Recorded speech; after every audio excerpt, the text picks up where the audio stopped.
the age of 15 and 34 years. This just tells you that a majority or close to 70% of people who informed the findings on the KDHS survey of 2022 are actually young people.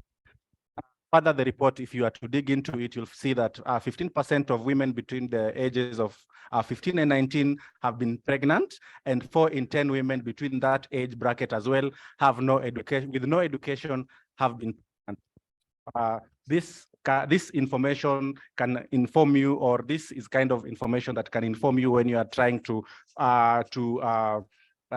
design your programs within the community to address some of these issues faced by the youth. And if you looked at teenage pregnancies, it was a shocker that this time around teenage pregnancies were found to be high in counties such as Samburu, West Pokot, Marsabit, and Narok counties. And if you are to look at where the counties with the highest unmet need for FP, you'll find Marsabit, Tana River, West Pokot, among other counties featuring. And then also, if you look at the report, only approximately 50% of young people 15 and 24 years know about HIV prevention, which tells you that we still have a long way to go in terms of sensitizing the young people to know how to prevent themselves from STIs and HIV. And the knowledge on HIV prevention was lowest among young people between 15 and 17 years. And therefore, this tells us that some of the programming activities that we need to focus on is actually more of CSC to try and sensitize the young people. And then the report further says that 34% of women have experienced physical violence since the age of 15, and counties with the highest GBV cases were highlighted to be Bungoma, Homa Bay, Murang'a, and Migori. And therefore, that is just a brief overview of some of the cases or the recent data that shows some of the things or some of the issues that the young people are facing. And therefore, it is important that when we are doing SRHR programming to address the issues faced by adolescents and young people, that we try as much as possible to reach those counties that have been highlighted, and also to really try and look at realistic programmatic ways of solving some of those SRHR issues that the young people are facing. And that is the reason why the Rhnk has for the sixth time is going to be convening a conference to showcase some of the best practices that can be done to try and solve the AY SRHR issues. And the last year's conference really focused on some of the programmatic activities that were some of the ways or some of the innovations that were used to solve some of the AYP's SRHR problems during the pandemic. And this year's conference, basically the theme came about because given that the world is recovering from the effects of COVID-19, countries are continuously reaffirming their efforts to improve women, children's, and adolescents' health. And given that we know that SRHR was recognized as a human right in ICPD 1994, and also the Sustainable Development Goals aims at having SRH access or SRH care as its core goals. Then it means that several countries, including Kenya, have actually been signatory to some of these global and regional SRHR commitments that aim at ensuring that SRHR is a human right, and also there is universal access to SRHR care. So some of the commitments, as we all know, include the General Equality Forum, ICPD 25, and recently there was the ICPD 25 anniversary, which released a report. And I believe these are some of the issues that the youth are going to be looking at the report and highlighting during the conference. I'm giving you some of the ideas that you can actually write abstracts on. There's the African Union Agenda 2063, there's the Maputo Plan of Action, there's the KAMA, there's the Eastern and Southern Africa Ministerial Commitment. And one thing that is, again, we know that some of these commitments, countries have ratified them. However, the level of implementation has not been really successful because there's a lot of pushback by the opposition, which of course is more organized, it's well coordinated. And as an example, we have many opposition groups that are particularly focusing on opposing the Maputo Protocol, because this is the only global treaty that has explicitly recognized abortion as a human right. And therefore, it is really important that young people, when they come to the conference and they're trying to showcase some of the best practices that they're trying to utilize in the community to solve some, or to ensure that these SRHR commitments that countries are actually ratifying, they should be able to be followed through action. And basically, that brings us to the theme of this year's conference, the 6th conference, which is localization of global AY SRHR commitments. And we basically want to see what are people doing out there in terms of ensuring that some of these global commitments that countries are signing as signatories are implemented. And we are going to look at, of course, for successful localization of these commitments, there is need to recognize and accept that these challenges are being faced by the youth and find homegrown solutions of solving these challenges. And of course, this requires a multi-sectoral approach. And this is why Rhnk during this conference is bringing up people together to try and see what people out there are doing, sharing best practices and learning from each other on what can be done to better localize the SRHR commitments that countries have actually ratified. So under this theme, this year's theme, we have various sub-themes, and one of them being best practices in localization of SRHR commitment and global commitments. And here we will be looking at use of evidence as a basis for localization of policies, building partnerships and collaborations. We look at what people are doing out there programmatically to ensure social accountability. What are some of the community engagement measures that people are actually doing, and what are the best practices?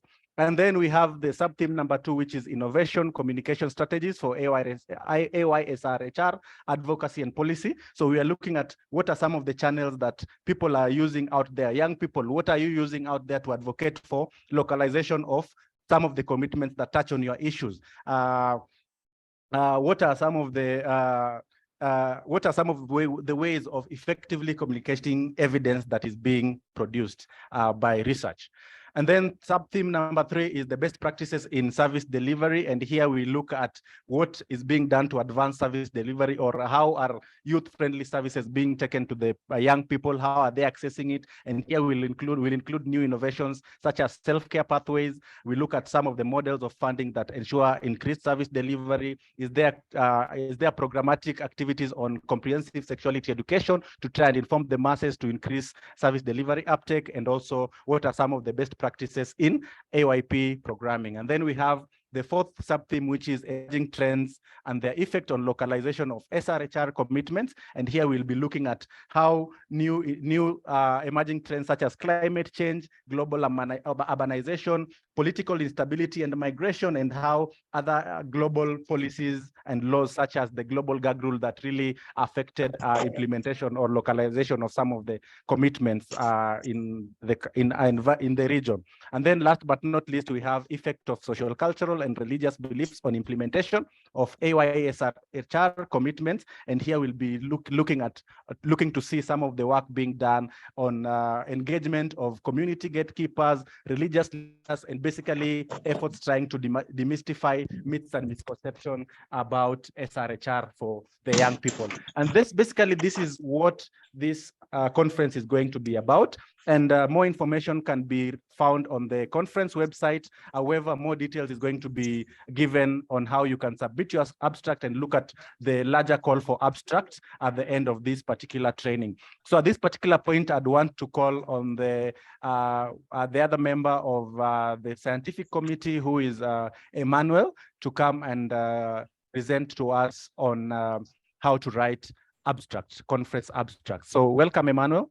Thank you. Thank you very much, Edison. Hello, everyone. My name is Emmanuel, and I'm a research officer with the African Population and Health Research Center. Unfortunately, I'm unable to share my screen. I don't know if the host can do something about that so that I will be able to share this presentation. But yes. Yeah, okay, that's great. All right, so yes, like I said, I'm a research officer with the African Population and Health Research Center. I've been supporting the center in various projects that have to do with sexual reproductive health. And my background is in epidemiology and biostatistics. And I would like to use this session to talk about writing a conference abstract. I'm sure for those of us that have submitted abstracts before to the RNHK, you know that at the end of the day, they'll compile it into a book of abstracts. And for me, I'd like to look at that book of abstracts like a menu and the research behind them, like the food I'm going to eat at a restaurant. So if we look at it that way, we'll know what our abstract does. If I look at your abstract, I should want to read that abstract and also know more about your research by reading your full paper or by knowing more about your project. So we'll basically go through this session for the next 20 minutes to try and understand what an abstract is and the types of abstracts. We'll talk about the steps to plan and write an abstract, and we'll also discuss important issues when writing abstracts, and then we'll look at the best practices. All right, so like I said, once all the abstracts are put together, they will look like a menu, and you just need to now choose what piques your interest or what sounds or what looks good from how it's presented. So basically, that's what an abstract is a concise summary of a research paper or an entire thesis. It gives all the information in a very brief and succinct manner. And it basically highlights all the areas that you did, the things that happened during the course of your research or during the course of your intervention. So basically, it functions to give a brief overview to what you've done in the course of your research. There are two main types of abstracts. You have the informative abstracts as well as the descriptive abstracts. The informative abstract is the one we know. We are very conversant with that. It's very common each time you look up a paper online. Each time you search for an article online, you usually get informative abstracts on any journal or any publication house. You'll find that abstract has a purpose, a method, a scope, a result, and a conclusion. They are basically the standard format for writing abstracts. Now, if you also look closely, the more research you do, you'll find that you'll come across descriptive abstracts, and those abstracts are usually more of a narrative or a descriptive abstract. They just take a paragraph or two paragraphs and try to summarize or give a little synopsis. They call it a synopsis of what has happened in that research. It's very common with qualitative research and anthropological research. You will also come across it in many intervention studies as well. So the type of informative abstracts that are out there, you have the original research abstracts and the program intervention abstracts. Now, the program intervention abstracts, we can pick that one out. Let's single that one out first. It focuses more on, hello, can we please mute? All right, so the program intervention abstracts, this is really a brief that outlines all the activities that the project has done. It focuses more on those intervention studies, or yes, intervention studies are not implementation research. Interventions in that things that you are looking at things like advocacy, you are looking at things like actual interventions that went out to study participants. Usually this type of abstract is from the data that monitoring and evaluation takes in. But the original research abstract, this one is basically the common one that we know about.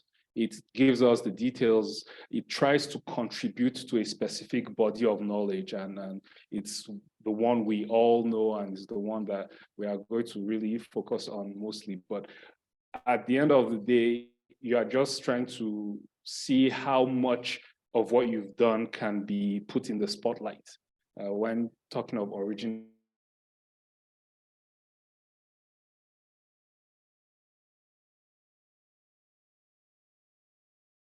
We have the title, the authors, the background and significance, the objectives, the methodology, the results, and the conclusions. Then we have the recommendation. Now, this is what RNHK has proposed. This is what we use when we review abstracts. But if you try to submit your abstract in a different journal, they have different standards, they have different requirements that you must adhere to. So there'll also be a format for an extended abstract that will be shared, but for the start, we use this abstract. So abstracts usually follow this, and for most publications, they don't deviate. So we can now talk of planning for writing abstracts. Basically, when thinking of writing your abstract for all the research you've done, you want to really highlight the importance of the research. Why should anyone be interested in it? If I open the book of abstracts that RNHK will compile, why should I be interested in yours? What is the problem trying to address? What are the main arguments? If it's a thesis or if it's a hypothesis, what exactly are you debating in your research? And you need to also try to summarize why other studies have not done that, or what is special about yours that other studies haven't focused on. So when you're planning to write an abstract, you should set out with a statement of purpose. You should look at the research question that you are trying to answer. And then your research question will dictate your methodology. And then you ask yourself, what were the key findings? And how are these findings significant? Basically, what is the impact of the research? How is this contributing to the body of knowledge, of scientific knowledge out there? And in this case, we are talking about the adoption of local, sorry, let me just say what Edison summarized earlier. We are trying to see how much of these things have been institutionalized in our research. So in drafting an abstract, you need to start early. Unfortunately, nobody ever starts early. Everybody that does research, and I'm guilty of this too, if I'm thinking of writing an abstract, is because I've heard now that RNHK is accepting abstracts. Now I'm going to start thinking about writing one. But it's good practice to start thinking about writing an abstract as early as your research begins. And your style should be, in writing, you should use short and simple and catching titles that conforms with the template RNHK shares with us. And in using language, and this is very common, especially with statisticians, you should avoid technical jargon. We should keep the language simple. We should keep it direct, and we should always try to use the active voice if possible. By active voice, use instead of this was used, you say things like we used this. And essentially what you want to try to do at the end of the day is make your abstract stand out. So I'm going to do something a bit unconventional, and I hope my colleagues will forgive me for it. The parts of an abstract. If you want to start writing an abstract, and I think this works for me, it works for me quite well, you should start with the results. Now, the reason I say this is because the results right now, all of us have worked on one project or another, and we know the results of our project. It's in our heads, it's somewhere on our computers, and it's something we have direct access to right now. So if I should ask any one of you for the project you worked on, what were your key findings? What were the results? What stood out to you? It's something that first comes to your mind. But if I asked you, okay, what is the title of your abstract, or what do you want to call your abstract, or how do you want to title your abstract, you will have to take a while to think before it gets to, before an answer comes. So we start with the results. So basically, you want to be able to summarize the results of your study, of your research, of your implementation, your intervention. And the idea is to bring out the key results, especially of what you set out to do. So the example here below is saying of 462 randomized women, 28% reported to the antenatal clinic with their partners compared to 18%. So if you notice, that is their key results. That is the first thing they've brought out. And they went on to say, in an unadjusted intention to treat analysis, women in the CAR group were 50% more likely to be accompanied by their male partners than those in the standard group. So from these results, I can tell already that this may be a randomized control study. And your results should really capture the reader, because most likely the first thing that people do after reading your title is to read your methods or your results, or just your results. And I just mentioned the word methods. The methods of your study is basically, what did you do to get those results? And this section should cover everything you did to collect your data, the theories that you were focusing on, why you use these methods to collect the data, and basically what tools you used to collect the data. So you have to mention things like your data analysis software. You have to mention things like the processes for analysis that you used. Again, in as much as you're saying these things, you have to try to keep the language simple. The example also is below there. It says pregnant women in South Lunzu and Pemba health centers were enrolled in a study from June to December in 2013. In an intention to treat analysis, participants were randomized in the invitation CAR groups, and they were compared with standard of care group. So it's simple. They tell us exactly what they've done, and they tell us the time that they did it in. So remember, the methodology is what you did to get the results. And it should, again, be very simple and direct to the point. Then now we can think of, now that we've thought of our results, we've thought of our methodology, why did we set out to do this study? That is the objectives, the goal, or the aims of the study.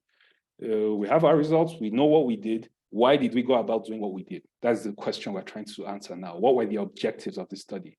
And you basically want to, again, in a very concise way, you want to tell the reader what the problem you are trying to solve is, and why anybody should be caring or should be concerned about that problem. So you usually say the objectives are, or you start with the purpose of this randomized control trial was to evaluate the efficacy of an invitation card to the male partners as a strategy for male involvement in the PMTCT services. Again, you can see that this research team or this researcher saw that male partners were not really involved in prevention of mother to child transmission of HIV services. So they instituted a trial to see if this intervention would make male partners more interested in coming for PMTCT with their wives. Now you can really infer a lot from the goals and the objectives of a research. And then after you've now set out your why and why people should care, you have to now look at the background. Now, this is basically the overview of the situation around your objectives. So now it tells us what the paper is about. It tells us what your research is about. And it should provide a big picture. And an example is given below. Partner notification is among the strategies identified for male involvement in PMTCT services. So essentially, what is it around PMTCT services and male involvement? It should give us a sort of story as to why male involvement and PMTCT services, why it's important. You see, so it gives us an overall view. Now that we have expanded our scope from our results to our methodology to our background. Now we can give our study a title. Now, if you haven't written a paper before, usually the title of your abstract will be the title of your paper, but a shortened version of it. But for some of us, we'll first write the abstract and then think of a title for the paper. So usually we work backwards.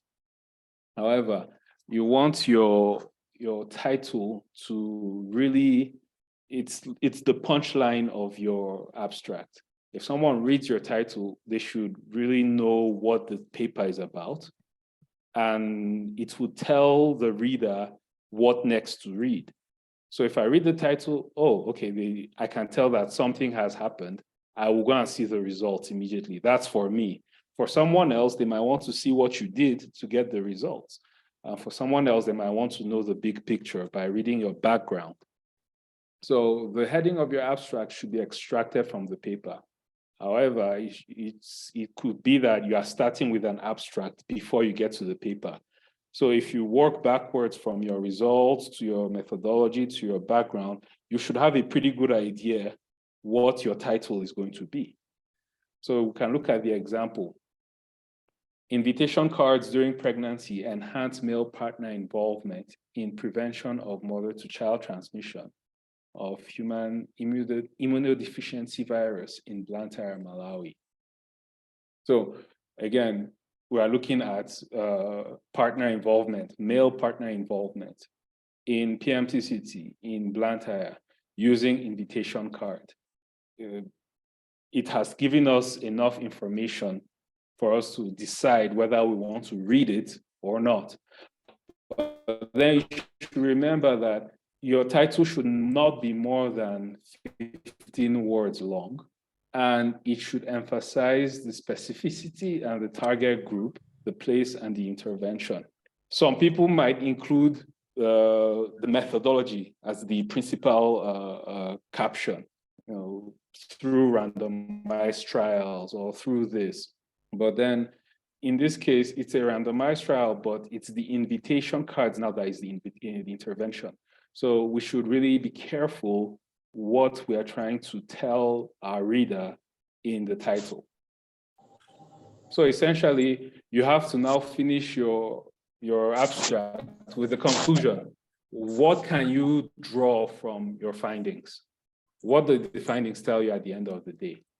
It basically summarizes your paper, it summarizes your abstract, and it explains the ultimate conclusion given by your data. So in your conclusion, you should only stick to the major findings, the ones that really, really jumped out at you. The example is saying an invitation card significantly increased the proportion of women who were accompanied by their male partners for PMTCT services. Again, that intervention is what is important here.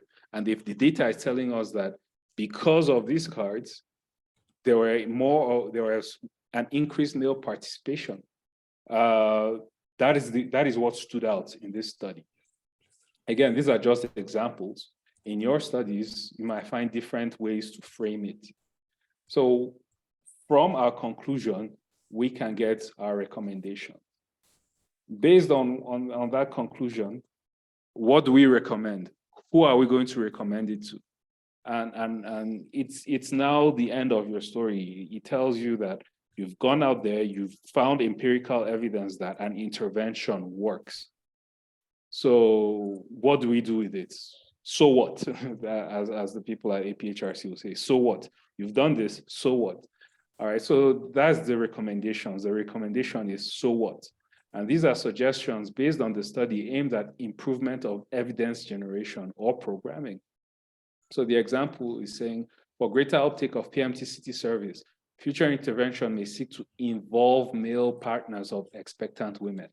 Now, in your main paper, you can go into further detail saying the card, using the invitation card is one way to make male partners more involved in PMTCT services with your partners.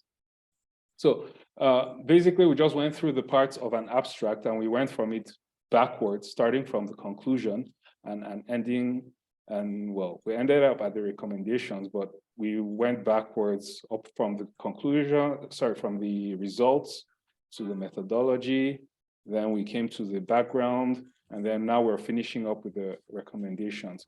But there are best practices that we need to follow. And an abstract should be a summary. It should be that summary that entices somebody to know more about your research. You should use words that are strong enough to describe what you're saying without being confusing. And you shouldn't include any acronyms, references, or figures. You can put in some numbers, but you shouldn't include any acronyms, references, or pictures. And then there are instructions on how long an abstract should be. Rhnk has a certain number of words that the abstract should be. So we always should follow that guideline. Other publications may also have their own word counts. So always look out for that. And then the objectives. This is what I said earlier. Avoid abstracts with poorly defined objective, excessive numerical data and statistical results, and conclusions not based on results presented. So if someone was to review your abstract, the first thing they'll ask themselves is, oh, okay, they've produced these results. What exactly did they set out to do? Now, if you say the result, you give me a result that does not really correspond with your objectives, your abstract will most likely be rejected. And your paper ultimately will also most likely be rejected. So these are notes we really need to take. And then a good abstract, again, is something that we've been hammering on. It's coherent and concise. It covers all the elements of the full paper. It contains no information that is not included in the paper. So everything in the abstract is also in the paper, but the paper contains more. But for us, some of us might be writing the abstract even before the paper. So we should also take it into consideration that your abstract and your paper must, they must vibe, or they must contain the same information. It's written in plain English, is understandable to a wide audience. It uses, it should read here, it uses active structures in order to report on findings, not passive. Maybe that's a little typo there. The language of the it basically takes the paper and simplifies it, summarizes it, makes it more accessible to even your average reader.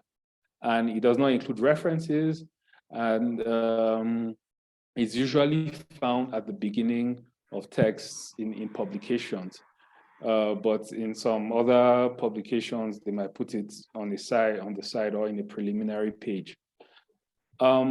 These are small tips and very significant tips that help you write abstracts. And I believe this slide will be shared to all of us who need it. However, I believe for you as young researchers, you should always try to follow that guideline of writing an abstract in a way that you have so much to tell, but tell the story in a way that someone can understand, and don't tell everything all at once. Tell the most important thing, especially for the purposes of this conference. So with that, I would like to say thank you for listening, and hand over back to Edison to continue with the training. Thank you very much. Wow, thank you so much, Emmanuel, for that. I believe the youth are, or the young people present are now more learned on how to structure their abstracts for the upcoming conference. And as the scientific committee, we look forward to receiving as many abstracts as possible. And the committee, of course, will be reviewing the abstracts and will be giving you comprehensive feedback that will help you to try to further panel beat your abstracts and be able to share it back so that it can be accepted. We want the youth as much as possible to share what they're doing out there, and we are not in the business of rejecting any abstracts. So up to that point, I believe we have a lot of questions, but we will take a few questions at the end of the next presentation. And then I'm also seeing the email addresses dropping in on the chat box, and we should be able to share today's recording with you so that you can go back and refresh your memory on the that you have missed. And we'll also be sharing the PowerPoint presentations for the day. So at this point, I'd like to invite Dr. Wambulwa, Bernard Wambulwa, to give a presentation or to tell us or to capacitate on what we expect them once they are accepted and they have been given the platform to go at the center stage to present their abstracts. What do they need to be doing? So Dr. Wambulwa will be presenting on presentation skills that we expect from the young people should they be given an opportunity to present their abstract. So Dr. Wambulwa, welcome.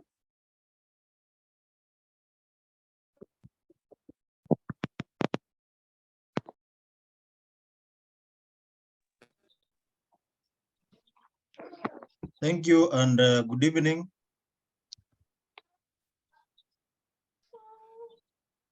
Are you able to hear me? Yeah, I can hear you. Yes. Yes. I think I can proceed. My work is very simple. I've shared my screen. I want to believe you're able to view my screen.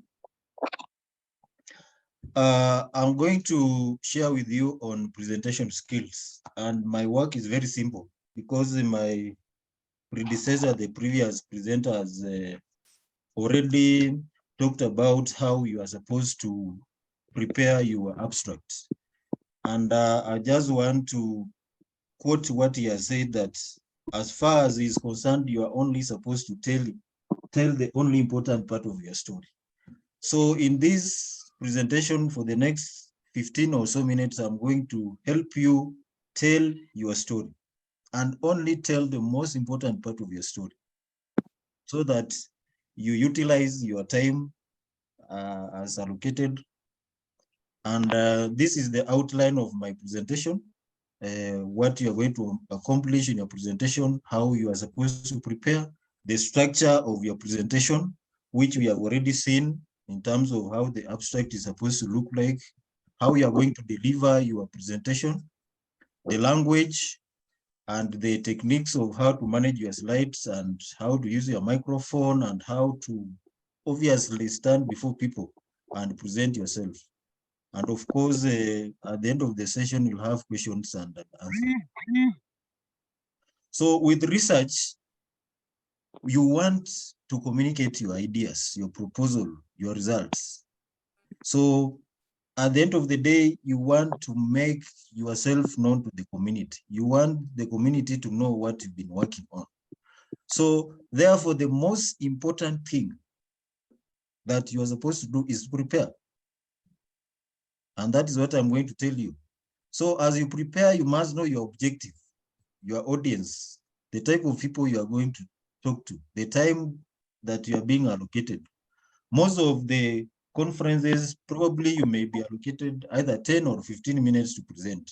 So you must plan on how you are going to manage your time. And of course, how you are going to present and the structure.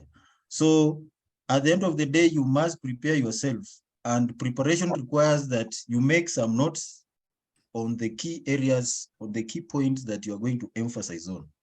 And then you'll have to rehearse for at least 2 or 3 times before you go and make your presentation. You need to be familiar with what you want to say, identify your weaknesses so that you can work on them. And of course, being a scientific conference, and I want to believe we are going to talk science in June. So I expect you to have some difficult pronunciations. So you'll have to prepare on how to pronounce some words so that you don't embarrass yourself. Then check the time and make necessary modifications. Probably you may have a lot of slides. So if you feel like you may not present in the time allocated, maybe you may have to hide some slides so that you are not able to show. Then know your hardware. Here I mean that you must know how to use your microphone. And this is the biggest challenge that most of our people face. You may not project your voice very well, the way you handle your microphone. And of course, lastly, dress appropriately. People, the audience will judge you the first 30 seconds that they see you. If you are not dressed appropriately, then they'll get distracted and focus on your dressing and not what you're going to tell your story. So kindly ensure that you dress appropriately to ensure that you don't become the topic of discussion, but what you are going to present. Then the structure here, the presentation will have 3 areas. It will have the beginning, the middle part, and the end. In the beginning, you are just supposed to make your introductory remarks and explain the structure of your presentation the way I've did. Then, of course, the body, the middle part is what contains the content, the main presentation. And then at the end of the presentation, then towards the end of the presentation, you summarize your presentation, and then you thank your audience and invite any questions. Now, how are you going to outline your presentation? And the previous presenters already talked about this, so I don't need to go into details, but just know that you need to have an outline, background, justification, objectives, the methods, results, conclusion. Then of course, you acknowledge the people that have supported you. How are you going to deliver the content? You must establish a rapport, a relationship with the people you are going to talk to. So ensure that you look at the person you are talking to. Let each person feel that you are talking to them. So don't be shy. Look at each person in turn. However, don't look at someone for more than 3 seconds because they may feel uncomfortable, like you are really focusing on them. So you look at someone more than 3 seconds, you switch and look towards another person. Then of course the body language. This one, it tells whether you are in a rush, you are not relaxed. So you need to sit, either if you are sitting, you sit upright. If you are to stand, then don't stand in a manner that you block the PowerPoint or the screen. So you stand at the corner so that you allow the participant to be able to see what you are presenting. Then of course, avoid any repetitive and irritating gestures that may eventually bore people or make them not comfortable. I think the issue about voice equality, again, I know this is natural. There are people who may have different intonations, volume may be either high or low, but what is important is that manage your voice in a manner that you're able to communicate. And in terms of visual aids, actually most people, 80% of the information will be picked from visual aids. So prepare your presentation in a manner that it is attractive and people can learn even from the pictures if you have any. In terms of language, again, when you're introducing your presentation, use words like I like to start by, let us begin by. First of all, I want to tell you exactly such words. Then when you are concluding, you say, well, I've told you about this, or that is all I have to say about, or we have looked at this, and therefore I want to summarize by saying this and this. So those are some of the terms or the sentences that you can start with. Then if you want to start another subject, then you can say, now let us move on to another subject. Let me turn now to this like that, or let us look now at this. What I'm saying is that don't just rush through the presentation. In fact, if you feel you don't have enough time, just give a background, go to results and conclude, so that you don't rush through the presentation, especially when you are allocated very limited time. At the end of the day, you must communicate something to the people you are talking to. Now, dealing with questions, we'll be examining this point in more detail. So for instance, someone is asking a question and probably you have not been able to finish your presentation. You can say, I'll come back to that question later on during my presentation, or we will re-examine that question during the question and answer session. Now, in summarizing, you can say that in conclusion, I want to say that the findings maybe point to the fact that there is high prevalence of teenage pregnancy because of this and this. That is how you conclude. Or you can say, right now, let us now sum up what we have discussed, or we can now recap what we were able to talk about. Now, in terms of content for each section, I think this one we have already talked about it, but it is important that you need to start a good story, fit the audience, avoid too much theoretical background. In fact, this one is very key. If you feel you don't have much time, just mention one sentence on background, then go to justification, and then immediately get to the objective, and then the main story. That is the methods, the methodology, and then the results. So connect the background information to your research. As much as you may want to spend very little time on theoretical background, it is important that you ensure that they are connected. The background, the objective, the research questions, and all that. So that you don't just rush from background, then you go to results.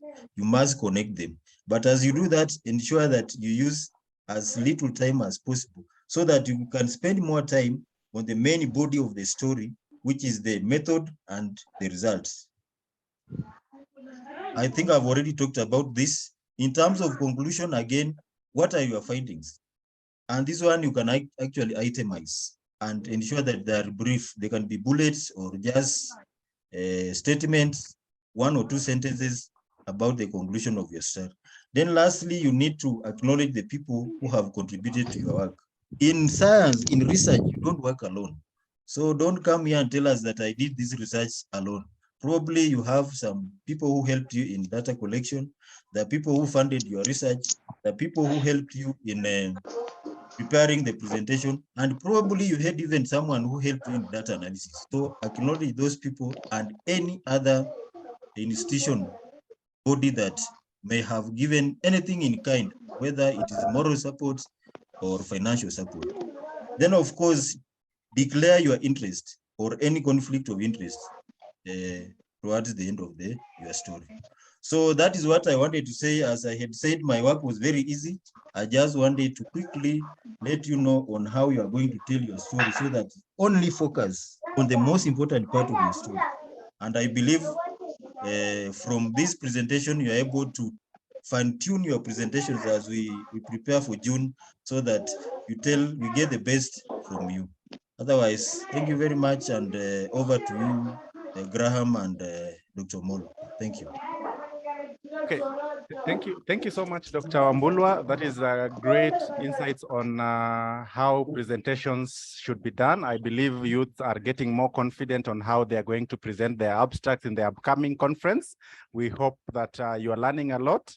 And I think the recording, as we've said, will be shared with the participants who have shared their email at the chat box. Before we invite quick questions, because I think we are running out of time, I'd really like to quickly invite Graham, so that Graham can quickly show us how to navigate the RHNK conference website and be able to send in abstracts.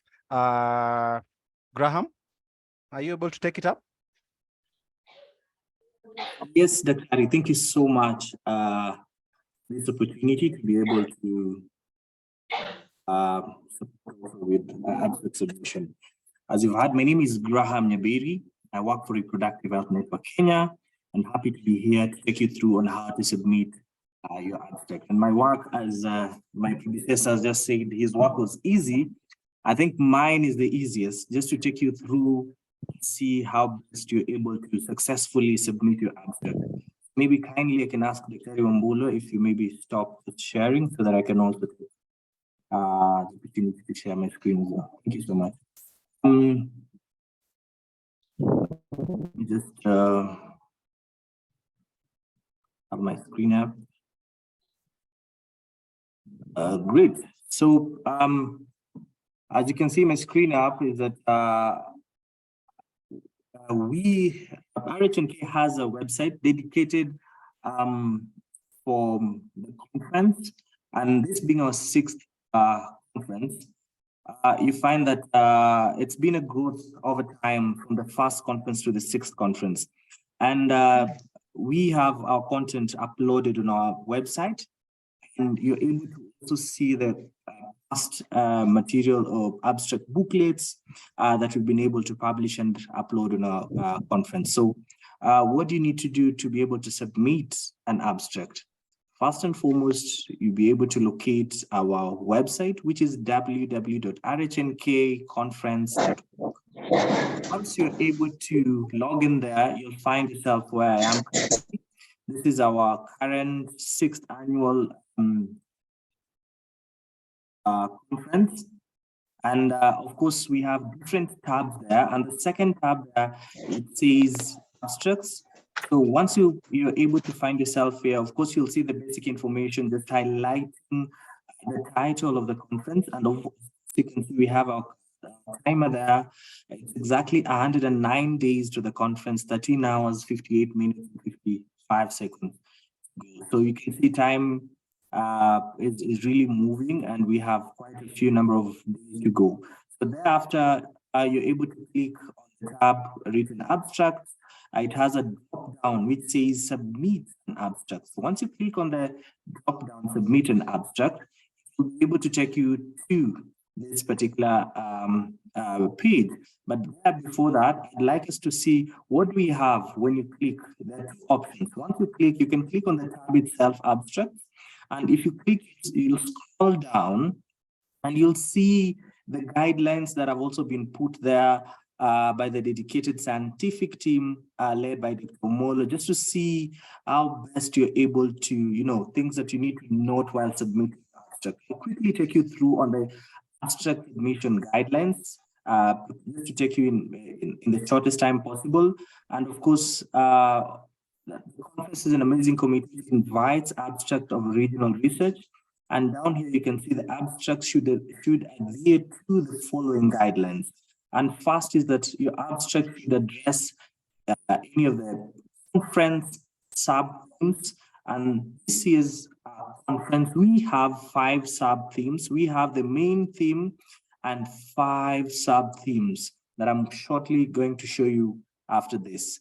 Then the next is that the abstract should be submitted via the online submission platform, which I'm taking you through, and then indicate the name of all the authors. Please, as my predecessor said, in science and in research rather, you don't work alone. Please always take into account the people who have supported you through your research. That's quite instrumental. Then next is also indicate institutional affiliations that you do have. Then fifth, we have the abstracts must, of course, we have them must be written in English, but we also accept in Francophone languages. That is, maybe talk about French. Of course, we have the abstract or the scientific committee has expertise who are able to review abstract in French and give you even the feedback in French if you want. And of course, your abstract should not be more than 550 words. After we have original research abstract. This must include the title, which the earlier presenter Emmanuel took you through. That is the background, objectives, methodology, results, and conclusion. Next, we have the two on the program intervention abstract. It should also include the title, the background, methodology, results, as well as replication. The communications and innovations on the trends within SRHR, within AY SRHR from interested speakers as well. So note that all abstracts will be published in the conference proceeding, which is also our conference, that we call it the abstract booklet. And then, of course, this is an extra. You're able to click here. It will also take you to that you've seen there. It's also a replication. Just in case you miss it up there, you're able to click here, and it will also take you to the submission portal. We also have two email addresses, which is abstract@rhnk.org, where if you have any queries or any consultation or any clarification that you may require, you're free to email and you'll get a response within the shortest time possible. So we have two emails, which is the abstract@rhnk.org and conference@rhnk.org. So of course, the key dates that we also need to be keen on, and which the first one is that we have a faster deadline, which is coming up fast, which is at the end of this particular month. Which is 31st of March. We expect that all abstracts should be with the scientific team on or before 31st of March 2023.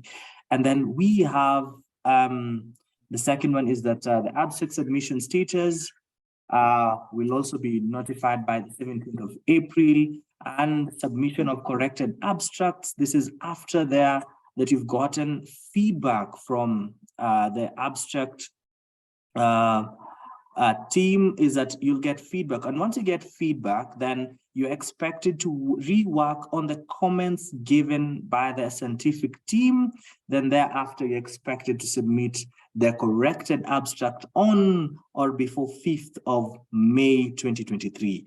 And of course, we have our deadline for registration. Once you've submitted your abstract, we expect you to comply and register for the conference, and we hope to see you in June in Ghana. So I'll be able to take you through the next, which is the shortest time. So you're able to have three options. You can come back here on submit submit your abstract. You can see the abstract tab has a drop down where you're able to submit an abstract, which is the first option, and the two other options that I've been able to show you. So once you direct you to a particular Google form where you'll be able to submit your abstract. And again, it takes you through our main conference theme, which is localization of global AY SRHR commitments, which is localization of AY SRHR commitments. And of course, the conference will take place between 20th and 23rd of June. This will be in Kwale County, that is the south coast of Mombasa. So of course, we have the guidelines that I've been able to take you through earlier. And once you scroll down, you'll be able to see that we have, again, the key dates here, and then we have the link. This is where we are. So no need, again, of clicking on the link, and you can see the two emails. We also have a telephone number if you just want to call and talk to someone to be able to support you and respond to the queries you might have on matter submission of your abstract. If you move down, there's a basic information from you. You're able to fill in your email address, that is the email address that you'll want, the correspondence from the abstract of the scientific team. Please remember to also fill in your full name here, and then salutation, how you'd like us to refer you to. Look at this drop down, it has all those options. So you're able to pick. If you think your option is also not here, feel free to, say maybe none of the above. I think it's last on that particular drop-down. Then the next is, if it's applicable, you might also fill in the position, organization first. If you're affiliated to any organization, please feel free to indicate the organization you're affiliated to. If you're not affiliated to any organization or institution, you can as well, have a response saying maybe you're not affiliated to either. And if you are, then definitely the next question might be relevant to you if you wish or you so wish to disclose the position that you hold within the organization or institution that you're based in. Then next we have is you also need to include your phone number here with a country code, depending which country you're from. If you're from Kenya, of course, +254 is constant. If you're not from Kenya, please indicate the appropriate country code from your respective country.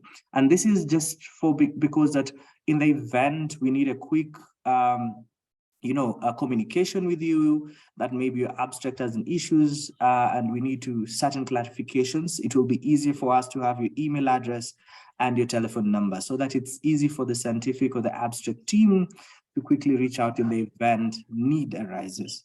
So the next is the presenter's biography. It's also important for the person reviewing your abstract just to have a glimpse of who you are and before your abstract next. So here we have the type of abstract. Please declare which type of abstract you're submitting. Is it a research abstract? Is it an intervention abstract that you're submitting as well? The next we have is the type of presentation. Do you want to go for an oral presentation or you want to go for a poster presentation? An oral presentation means you'll get at least time at the conference to be able to do your presentation. This is if your abstract will be approved and accepted by the scientific team or the abstract team. There you'll also get notification from the scientific team that your abstract has been accepted and it's ready for presentation at the conference. And thereafter, after the corrections, or rather the comments given by the abstract team, and you've done, you've amended as per the guidelines given by the abstract team, and you've submitted it back, then it will also be included in the abstract book. After moving down, now this is where it's a bit critical for us. We have 5 sub-themes for this year's conference, and please note, out of the 5 sub-themes that we have, is a single theme. Do not pick the 5 themes or 2 themes while you're submitting your abstract. And the first theme is best practices in localization of SRHR commitments and global policies. If you read this particular explanation further to the sub-theme, and you feel that there's need to your abstract here, then right just after the literature above, the check the boxes labeled yes and no. So you're able to check yes if you agree that you're submitting an abstract under this particular theme 1, which is best practices in localization of SRHR commitments and global policies. So theme 2 is innovative communication strategies for OI SRHR advocacy and policy. So if you feel that the literature here presents the abstract submitting, there are also 2 circles here that you're able to check either yes or no box if you agree that you're going to submit your abstract under theme 2. Sub-theme 3 is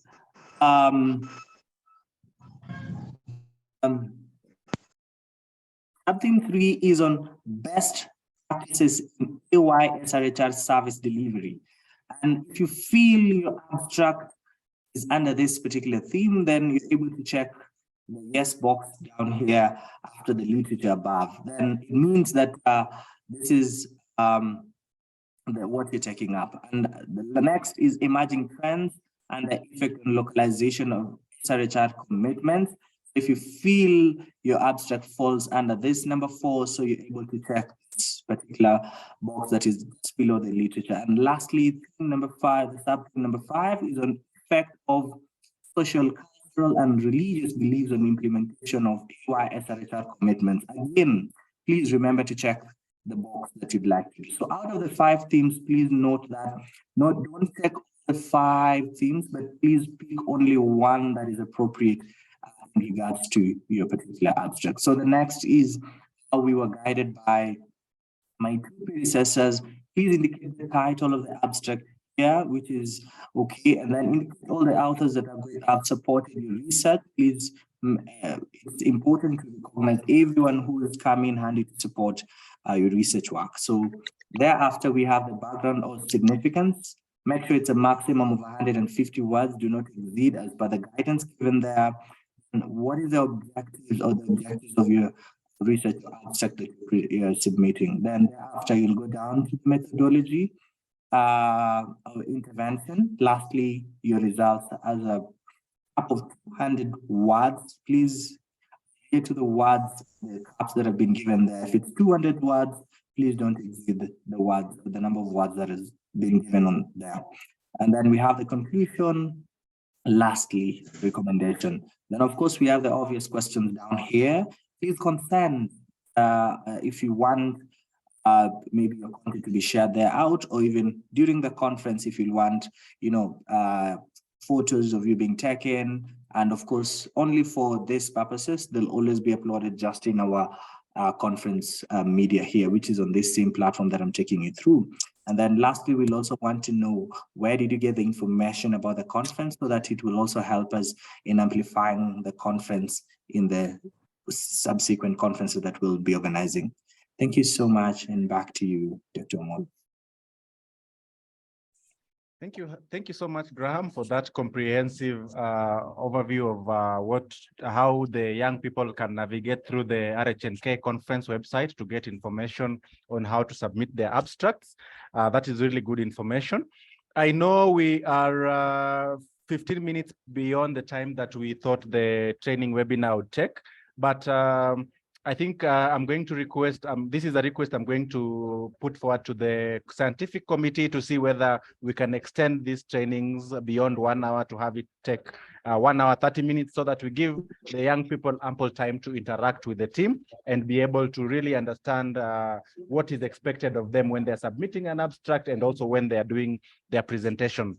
Thank you so much, team. And at this point, within the next 4 minutes, because I want us to end at 6:20, within the next 4 minutes, I'd really want 5 questions from the young people who are attending to be typed on the chat box, so that we can have the presenters of the day be able to respond to some of the burning issues that a few young people have. So I'll give the next 4 minutes for anyone with any question to any presenter to type on the chat box, because I know if I allow everybody to unmute, we are around 90 people right now, and if everyone is allowed to talk, maybe we might spend more time. So if you have any burning issue, you can quickly type on the chat box, and we'll have a presenter responding to your question.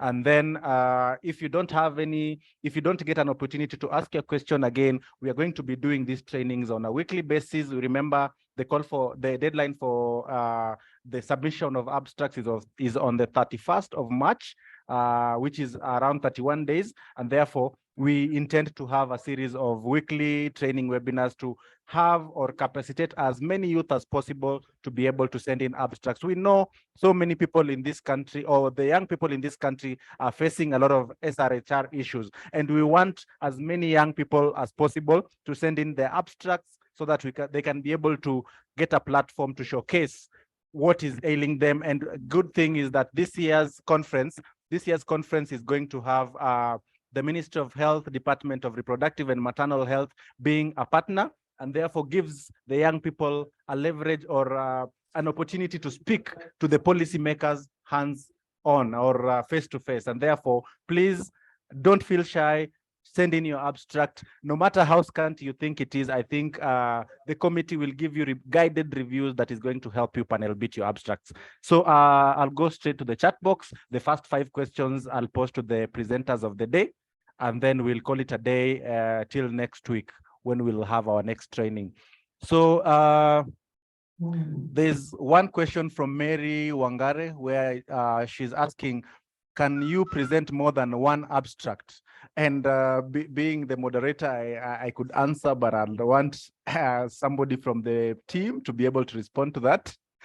But yes, anyway, so that we save on time, yes, you can present more than one abstract.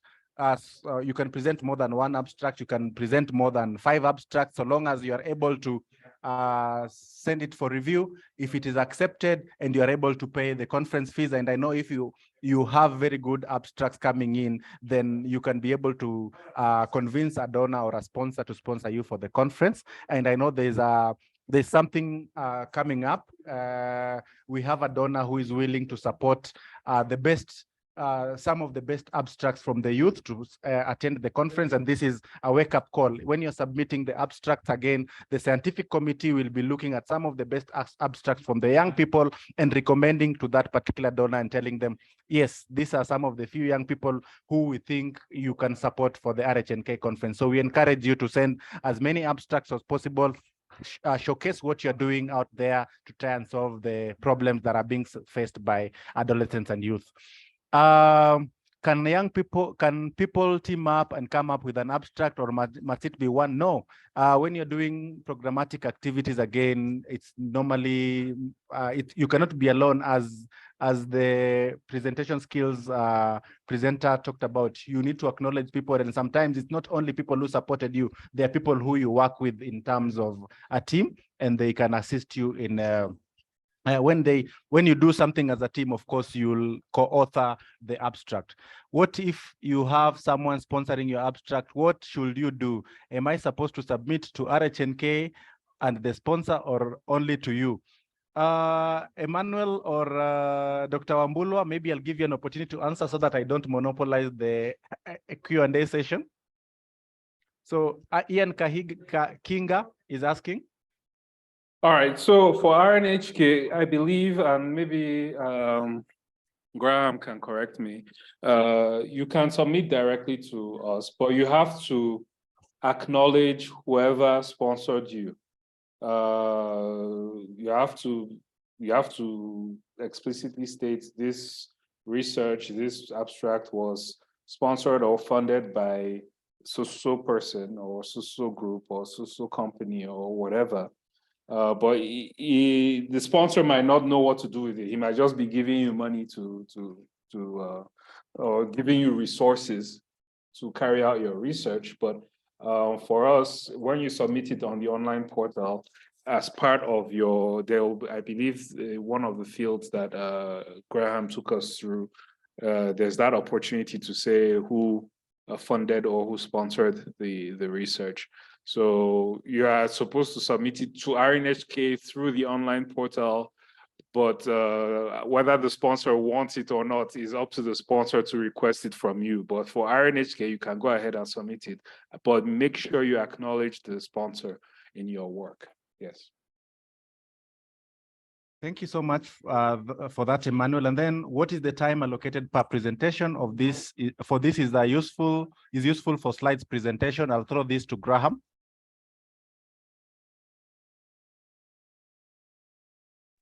Thank you, Doc. I think just to quickly respond on that, normally we have about 15 minutes, but thereafter it's that you'll have a 10 minutes presentation and then at least 5 minutes for a plenary, which is cumulatively put for a group plenary after the presentation. So make your slides as short as possible, short and sweet, as our presenter told us, at least maximum of 10 slides. Don't come with 34, 36 slides. Thereafter, you lose the delegates that you're presenting your abstract to. So make it short, precise, to the point. Thank you so much for that, Graham. We have 2 more questions that I'll take, and then we close up the session and end the session for today. We say this is not the last one. We are going to have a series of weekly trainings up to the deadline of 31st. So the next one is for a study research that has not been completed. Can it be submitted as an abstract? And if yes, how? This I'll throw back to Emmanuel again.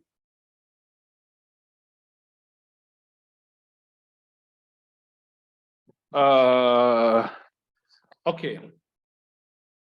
Well, you see, for study research that hasn't been completed, you can, the question becomes, how much data have you collected? How much data are you allowed, or how much can you say about the research? So if you've collected maybe 90% of your data and you've started analyzing that data and you have something that stands out, by all means, get the necessary approvals from your principal investigators and whatnot, and try and write an abstract about it. And it's important to also indicate that the study is still ongoing. However, if maybe you've only collected, 40, 50% of the data, then the study, you can't really draw any conclusions from that. So I would advise that if your study hasn't been completed, but it has reached close to 90, close to 100% completion, and you can get the necessary approvals, and you've already analyzed results that show you something that speak to your objectives, then by all means, you can submit an abstract based on that. But if the results are, if the study is not completed and you're just 50%, then I would advise you complete the study and maybe wait for our next conference to submit, or use this knowledge and hunt for other journals or that will accept your abstracts. But the experience or writing an abstract, you should just, just do it. As if you have the data, you have a close to completion study, just try and bring what stands out to you, what stands out to your team, and you can submit that. But if it's below 50% completion, please just make sure it completes the research first. Thank you. Thank you so much for that, Emmanuel. And just to add on that is, even if you've not completed, if you foresee that before the conference time that you might have completed, then you can try and, as Emmanuel has said, you can send in the abstract, even mentioning some parts that you've completed and some of them that you're hypothesizing from what you expect to get. And by the time you're coming for the full conference, of course, you will have completed the study. Then to the next question, are we supposed to submit abstracts only, or we can come up as a group and present something else? So this I'll respond. We, apart from abstract presentations, we also have panel discussions and side events. And should you be interested in having a panel discussion or a side event, then you can quickly reach us on the website that Graham has just presented. If you go to the Rhnk conference website, you'll find information on how to reach us, and you can quickly inquire on how other way or any other way you can participate in the conference beyond presenting an abstract. Then the last one that I'm going to go through is what is the fee for the conference? How is it paid? How is the payment made, and is there a deadline for it? This information was presented by Graham. If you go to the conference website and click the call for abstract, all this information is going to be there. Also the rate card for attendance to the conference. If you want to be a sponsor for the conference, if you want to be to have a panel discussion, the rate card is posted there on the website. And with that, I think I'd want us to stop there, because I know we might have so many other questions, but since time is not on our side, as I've said, we'll try as much as possible to present to the scientific committee to see whether we can have these trainings take 1.5 hours so that we can have more engagement with the youth. We find that the youth are really interested in finding more about the conference and sending in what they're actually doing to try and solve some of the SRHR issues that the community they're serving in is facing. So there's somebody asking where they can get an email. If you go to the Rhnk conference website, basically you're going to get all the information. If you write to the abstract committee through the conference website or the conference email address, we should be able to quickly get back to you with any queries that you have. Otherwise, thank you so much for joining today's webinar. I hope it has been of use to the young people. I hope that we are going to be receiving as many abstracts as possible. Don't feel shy. Whatever idea, whatever you've been doing in the community, whatever evidence you have, please present it the reviewers in the scientific committee will try as much as possible to give you guided feedback so that you can be able to panel beat your abstract to be able to showcase what you're doing in the community in the upcoming conference. So with that, thank you so much, and have a wonderful day. Pass the word around. Have a wonderful, a beautiful week ahead. The remaining days of the week ahead. Pass the word around. Spread the word. We want as many youth to come and showcase what they're doing for the community. And we'll be having the next training webinar next week, same time on Wednesday. So please, if you have a friend who missed out, please ask them to join. Those who joined in today and sent their email addresses, we should be able to send the PowerPoint presentations and also the recording so that they can be able to catch up in case of anything that they might have missed. Thank you so much and have a wonderful evening. Thank you for joining. And thank you for the scientific committee for supporting the process. Thank you, guys. Bye-bye. Thank you too. Bye. Thank you. Bye. Bye-bye.